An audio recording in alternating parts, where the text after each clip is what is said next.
The murder of Rachel Corrie reveals a deep and disturbing tie between fact and symbol.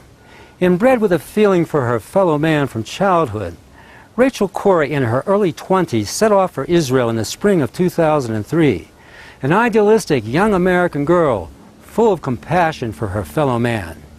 2 days before being crushed by a bulldozer on March 16, 2003, Rachel spoke from the Rafah refugee camp where she was murdered in the Gaza Strip.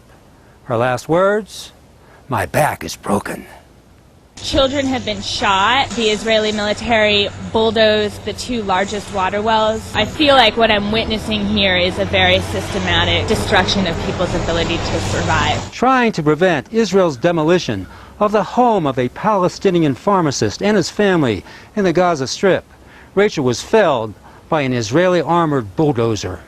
But it was a made-in-America Caterpillar D9 bulldozer.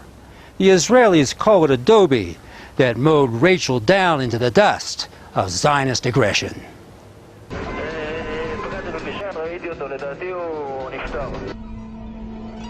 And the Corries have been seeking justice ever since Rachel's murder, in spite of attempts by Jewish lobby groups like the Anti-Defamation League to discredit the Corrie family by linking them with terrorist organizations. In 2005, the Corries got their first taste of American justice when they filed suit against Caterpillar for aiding and abetting Israeli war crimes, arguing that Caterpillar knew full well that Israel intended to use the bulldozers to demolish homes in occupied Palestinian territory, a violation of international law. The court ruled that the suit intruded upon U.S. foreign policy, and the case was dismissed. The Corries then brought their case before another Zionist tribunal, this time in Israel.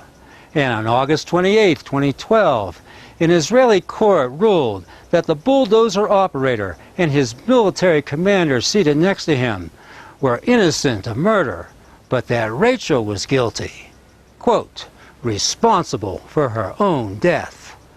Rachel Corrie's mother called the verdict a bad day for human rights. I believe that this was a bad day, not only for our family, but a bad day for human rights, for the rule of law, and also for the country of Israel. And the Corries can't even get justice from their own U.S. State Department.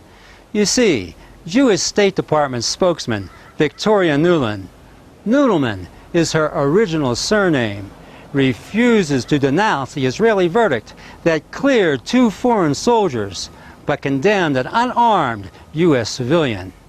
These are the facts on the ground, but the symbols tell a deeper story. Fact, a young American girl is found guilty of her own murder and can't get justice from her own country.